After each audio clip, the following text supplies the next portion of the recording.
पहले ये समझे कि जो कॉन्फिडेंस हमारे अंदर होता है वो कैसे आता है, कहाँ से आता है। कॉन्फिडेंस का मतलब है कि मैं यह कर सकता हूं, इसका विश्वास। मैं यह कर सकता हूं, ये विश्वास मेरा सेल्फ कॉन्फिडेंस है। ठीक है, मैं ऐसा ऐसा हूं, सेल्फ एस्टीम है। मैं यह कर सकता हूं, कॉन्फिडेंस है। सेल्फ कॉन्फिडेंस का संबंध दरअसल सेल्फ की धारणा के साथ है। और सेल्फ का मतलब है कि सरल भाषा में मेरे मन में मेरी छवि क्या है, इसको बोलते हैं सेल्फ मनोविज्ञान में। मेरे मन में मेरी छवि। बहुत छोटे बच्चों में अपनी छवि होती ही नहीं। जो बहुत छोटे बच्चे हैं, कुछ महीनों तक की उम्र में, उनको ये एहसास ही नहीं होता कि वो हैं, कि वो भी हैं। इसका एक एक्सपेरिमेंट कई लोग करते हैं। कुछ एनिमल्स को लेकर भी ऐसी बात कही जाती है कि उनके अंदर भी सेल्फ कंसेप्ट बहुत क्लियर कट नहीं होता। मैंने ये प्रयोग कई बार करके देखा, आप भी करके देखिए। अगर आपके पास कोई पशु पक्षी हो पालतू, गोदी में उठा लीजिए। अगर छोटा है तो गोदी में उठा लीजिए, शीशे के सामने जाइए।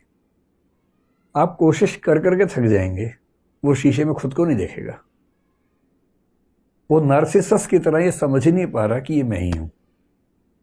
उसे लग रहा कोई और है, क्योंकि सेल्फ की धारणा उसके दिमाग में है ही नहीं। आप ह्यूमन बीइंग के जो बच्चे होते हैं, 1 महीने का बच्चा, 1.5 महीने का बच्चा, उसे गोदी में उठा के शीशे के सामने ले जाइए। वो खुद को नहीं देखेगा, आपको देखेगा। आपको देखेगा, फिर बाहर देखेगा, कहेगा एक जैसे दिख रहे हैं दोनों। खुद को नहीं देखेगा, क्योंकि उसको ये एहसास है ही नहीं कि मैं भी कुछ हूं।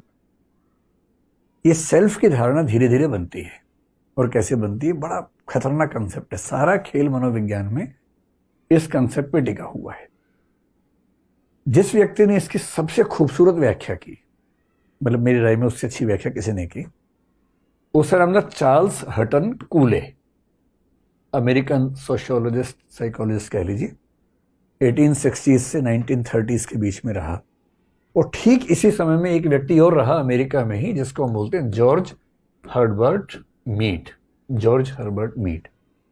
दोनों की व्याख्या मिलती जुलती है, लेकिन C.H. कूले का एक वाक्य बोलता हूं, वाक्य सुन के आपको आनंद आ जाएगा। उसका वाक्य क्या है? लंबा वाक्य है, लिखने में दिक्कत होगी, मैं बोलता हूं 2-3 बार ताकि आप मन में बिठा लें उसको क्या है। उसने 3 वाक्य बोले। आपको लगेगा कि भाषा का खेल है, पर भाषा का खेल है नहीं। I am not what I think I am. I am not what you think I am. I am what I think you think I am. ये सुन के लोगों को लगता है क्या भाषा की लफाजी चल रही है भाई, इसको हिंदी में कर लेते हैं। मैं वह नहीं हूं जो मैं सोचता हूं कि मैं हूं। मैं वह भी नहीं हूं जो आप सोचते हैं कि मैं हूं। मैं वह हूं जो मैं सोचता हूं कि आप सोचते हैं कि मैं हूं। अभी तो ऐसे चल रहा हो दिमाग के अंदर, ये जंतर मंतर जैसी फीलिंग आ रही होगी ना, लेकिन इसका भाव समझिए क्या है। मेरे मन में अपने आप को लेके सम्मान का भाव है या नहीं। कुछ लोग आत्म अपमान से भरे होते हैं, हमेशा खुद को कोसते रहते हैं कि मेरे अंदर ये नहीं है, मेरे अंदर वो नहीं है, मैं तो पागल हूं, मैं तो ये हूं। हमेशा खुद को खारिज करते रहते हैं। वो उनका सेल्फ है। कुछ नार्सिसिस्ट है, वो उनका सेल्फ है। कैसे बनता है? मैंने आपसे कहा ना, पेरेंट्स सबसे बड़े जिम्मेदार होते हैं। उसी पेरेंट्स वाली बात को G.H. मीड ने एक शब्द दिया, जिसको बोलते हैं, जो स्पेशलाइज्ड अदर्स कह लीजिए, या 1-2 शब्द और चलते हैं इसके लिए। एक होता है जनरलाइज्ड अदर्स, और एक होता है, कोई शब्द है बड़ा अच्छा जिसका सिग्निफिकेंट अदर्स है। सिग्निफिकेंट शब्द का इस्तेमाल किया उसने, सिग्निफिकेंट अदर्स। स्पेशलाइज सही शब्द नहीं है, सिग्निफिकेंट। इसका मतलब क्या हुआ? मैं जानता हूं कम से कम 1000 व्यक्तियों को, शायद 10,000 को जानता हूँ। किसी से ऐसी परिचय है, कोई मेरे पड़ोस में रहता है, सामने दिख गया कभी। मेरे बहुत सारे स्टूडेंट्स हैं, मैं चेहरे से उनको जानता हूं, पर मेरी जिंदगी पे उनका प्रभाव बहुत कम है। कुछ लोग मेरे जीवन में ऐसे हैं, आपके जीवन में भी ऐसे होंगे, जिनका आप पर प्रभाव बहुत ज्यादा होगा। उनको बोलते हैं सिग्निफिकेंट अदर्स, G.H. मीड की भाषा में। ये सिग्निफिकेंट अदर्स आपका सेल्फ का कंसेप्ट क्रिएट करते हैं।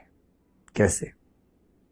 आप अपना कंसेप्ट कैसे बनाते हैं, उन 3 लाइनों को समझेंगे। पहला, मैं वह नहीं हूं जो मैं सोचता हूं कि मैं हूं। यानी मेरा सेल्फ का कंसेप्ट मेरी चाहत से नहीं बनता। मैं अपने बारे में कुछ भी सोचता रहूं तो मेरा सेल्फ का कंसेप्ट ऐसा बनेगा नहीं। वो नाटक बेशक करता रहूं मैं, बनेगा नहीं। आप मेरे बारे में क्या सोचते, मुझे फर्क ही नहीं पड़ता इस बात से। फर्क पड़ता है, लेकिन जो कहना चाह रहे कूले, वो दरअसल इससे फर्क नहीं पड़ रहा कि आप क्या सोचते हैं। फर्क इससे से पड़ता है, मुझे क्या लगता है कि आप मेरे बारे में क्या सोच रहे हैं। बड़े खतरनाक बात है। मैं आपको एक एग्जांपल से बात समझाता हूं। एक बार मुझे एक ध्यान है, होली की शाम को कवि सम्मेलन चल रहा था। जब मैं स्टूडेंट था तो हम ये सब हरकतें करते थे होली की शाम को। मैं भी उसमें रहता था। 20-30 दोस्त होते थे, लोग अपनी कविताएं पढ़ते थे, तालियां बजाते थे। अब उसमें एक लड़का था, बहुत ही रद्दी किस्म की कविता लिखता था। उसे बिल्कुल कविता लिखनी नहीं आती थी। आती हमें भी नहीं थी, पर हम कहते थे कि हमें नहीं आती तो हम नहीं गाते थे। उसको आती नहीं थी, पर उसको लगता था कि आती है। ये सेल्फ का कंसेप्ट बिगड़ा हुआ था। अब उसने एक घटिया सी कविता सुनाई सबके सामने, बहुत ही घटिया सी कविता। आप इमेजिन कर लीजिए कुछ भी। अब उसने एक लाइन बोली, जैसे जैसे कुछ हम ज्यूम कर लें कि आज मैं होली खेल रहा था।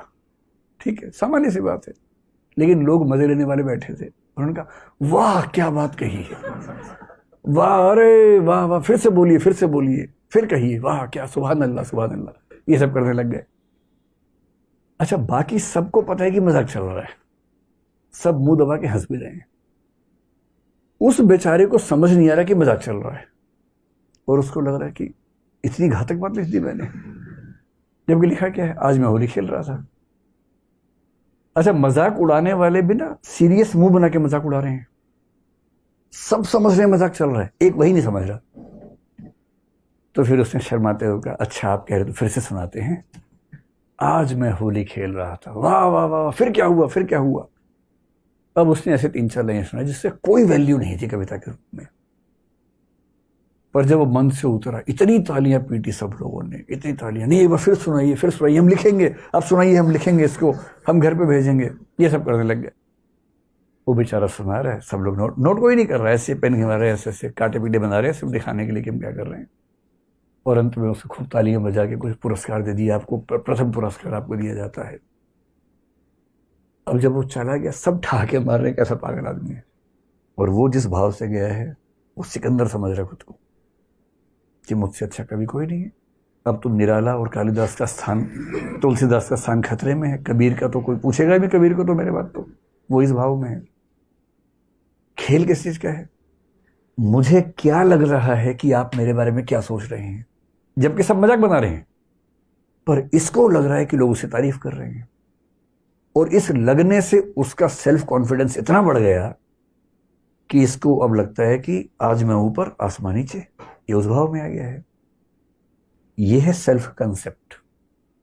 और हमारा सेल्फ कॉन्फिडेंस कितना होगा, एग्जैक्टली उतना होगा जैसा हमारा सेल्फ कंसेप्ट बना है। और वो बनाने में बहुत बड़ी भूमिका हमारे आसपास के लोगों की। यदि कोई आपके घर में ऐसा है जो लगातार आपको धिक्कारता रहता है, इतना भी नहीं आता, तुम्हें ये भी नहीं आता, आप पानी लेके गए, गिलास गलती से गिर गया, साल में एक आध बार हम सबसे गिलास गिरता है, उनसे नहीं गिरता जो उठाते ही नहीं है। जो मालिक लोग हैं उठाते नहीं, उनसे क्यों गिरेगा भाई। वो हमेशा बोलते पानी लाओ, कोई लाके देगा पानी, वो उठा के पी लेंगे, टेबल पे रखे हुए, उनसे नहीं गिरता। जो रोज 50 बार पानी लेके जाएगा, कप लेके जाएगा, कभी तो गिरेगा उससे एक आध बार। एक बार कब गिर गया किसी से, और उसे क्या कहा लोगों ने, बेशरम, इतना भी नहीं आता, इतने बड़े हो गए, पेड़ जैसे हो गए, कब उठाना नहीं आता तुम्हें अब तक। जबकि रोज 50 बार को 365 से गुणा कर लीजिए, मतलब 3650, मतलब 18-20 हजार बार उसने गिलास रखा, तब एक बार गिरा है, और उस पर इतनी गाली दे दी। होना क्या चाहिए, 20,000 बार में एक बार गिरा, चलो गिरा तो हमें लगा भगवान तो नहीं हो भाई तुम, 8-10 बार तो गिरना ही चाहिए था, एक ही बार गिरा। ऐसे बाप और माँ मिल जाएंगे तो बच्चे में कॉन्फिडेंस रहेगा, और वैसे मिल जाएंगे तो जो थोड़ा बहुत कॉन्फिडेंस खत्म हो जाएगा। इसलिए आपके सिग्निफिकेंट अदर्स आपकी चीजों पर कैसे रिएक्ट करते हैं, कैसा एहसास दिलाते हैं, इस सबसे तय होता है आपका कॉन्फिडेंस।